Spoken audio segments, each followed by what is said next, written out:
This afternoon, as we were doing our easy run to prepare for tomorrow, the ridiculousness of what we were doing struck me. We are a group of 7 girls who go out and run as fast as they possibly can on a course designed on a playing field designed for another sport. That is, if we are counting golf as a sport, until they can't go anymore. It isn't rational. We are taxing our bodies and our minds beyond all reasonable limits. It isn't fun. I have never met a varsity cross-country runner who said that they were having fun in the last half mile of their race. And it isn't nice. I think all of us can remember that girl who beat us out in the last 50 yards of our race. So why, then, do we run cross-country? For me, the answer to the conundrum lay in the heavy footfalls of our tired tennis shoes on the pavement as we ran through the woods this afternoon. As we ran, none of us talked. Through 3 miles of silence, we all silently contemplated the possibilities of tomorrow. Whether this reflection included the possibility of state, the possibility of a PR, or running the best race of our lives before we leave for college varied greatly. Looking at that alone, one might say that we were completely divided.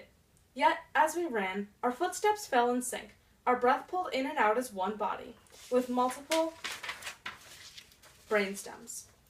It occurred to me that this togetherness reflected the true magic of cross-country, the sport's ability to remain a team sport while maintaining the power of the individual. In cross-country, the lowest score, taken as the sum of the placement of the top 5 runners, wins. Using this method, once the scores are added together, the score of the 5th person is just as important as the score of the 1st person. In this sense, the scoring of cross-country reflects the true virtue of the sport, the idea that no one person is more important than another. Instead, every single person competes against himself or herself to become the best individual that they can be, and help the greater whole.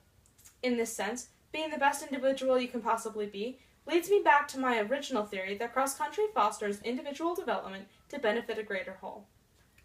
Yet, you could also use this rationale to justify playing a much easier sport, football, soccer, or hockey, for instance. After all, cross-country does not accept students until the 7th grade. By that point, many students have been participating in another sport for many years. The answer lies in cross-country's reputation as the sport of misfits. On our girls' varsity team, 2 of us picked up the sport after a childhood of being mediocre at best at every other sport we had ever tried. 2 of us decided to join cross-country because our friends dragged us along. The remaining 3 of us joined after years of playing another sport, only to find that, after more than 7 years, the joy that sport had once brought no longer existed. In this sense, cross-country pulls together a group of people who no longer belong in any other sport.